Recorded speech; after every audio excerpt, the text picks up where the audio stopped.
Getting bigger arms is probably one of the first things that you think of when you start your fitness journey, apart from getting abs of course. Filling up the sleeves of our shirt is always something that we wanted. I wasn't always gifted with big arms, but however, after the years of experience, I've learned something that is really important. In today's video, I'll be sharing with you how you can actually bring up your arms and make them bigger. It's actually rather simple. We'll first go through the key training principles, which is arguably the most important thing that I've learned, the anatomy of the bicep and the triceps to understand the arms more, and finally the exact arm workout that you can do to get your big arms. Let's get right into it. First of all, the key training principles. You have to actually treat your arms like your bench press. You have to take it seriously and not just some movement that you do as a side thing. You have to actually treat them like a main mover, treat them seriously and push them hard. This is actually what allows it to grow. You have to train it as any other muscle group and take it seriously. It was only when I had this mindset shift that my arms started to really grow. This means that when it comes to volume and intensity, you treat it like your bench press. It's not like any different muscle. I prefer that you take a lower volume and higher intensity approach. You'll be training at about 0 to 2 reps to failure. Because we're doing a lower amount of sets,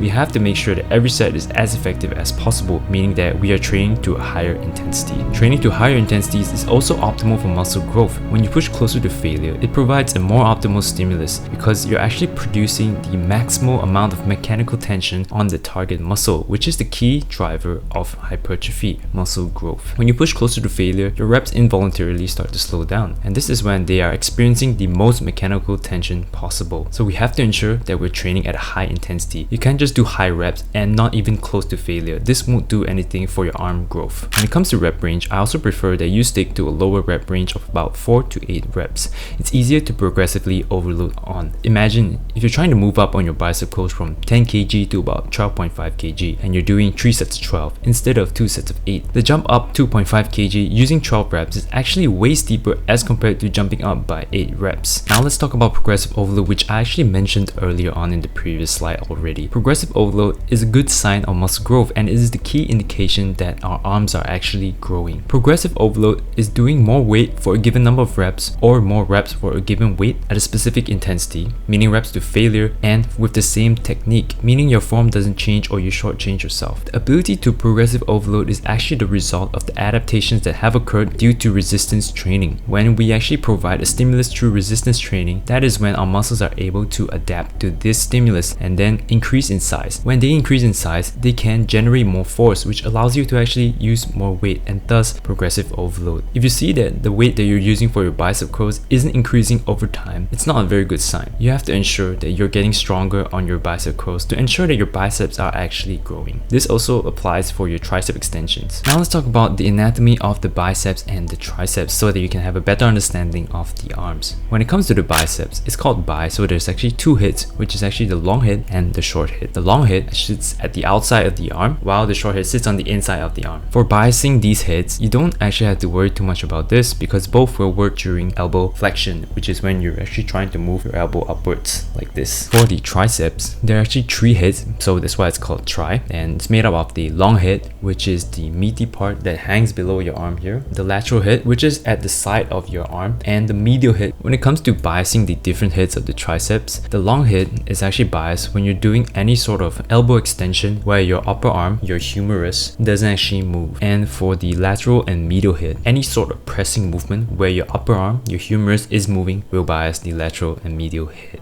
However, for all of these movements, you will still be working all the heads of the tricep to a certain degree. It's just that some will be biasing some areas better. Let's go through a sample arm workout that you can follow, and this will be done in an upper-lower split. If you want to check out my upper-lower split, it's available for free in the top right hand corner of this video. In the video, I go through how you can fit your arm training with the rest of your muscle groups. I highly recommend that you check it out if you want a full and complete muscle building program. In general, I don't recommend that you do arm workouts on a separate day itself. I prefer that you actually do it together with some other muscle groups such as your shoulders or even your legs. This will be a more efficient use of your time, especially if you're only training 3 to 4 days in a week, which I suggest is actually the best frequency for most people, especially if you're busy. You will be training arms directly 2 times a week and indirectly during chest and back movements 2 times a week. This is referencing an upper-lower split where I train my arms on my lower body day so that they have sufficient rest between the chest and back movements where they will be heavily involved. For muscle growth in general, a A more stable movement will lead to better gains. This allows you to produce more force and also push closer to failure without worrying too much about stability demands. In the first session, it will be a tricep focus session, and first of all, we will be doing an extension movement for the triceps,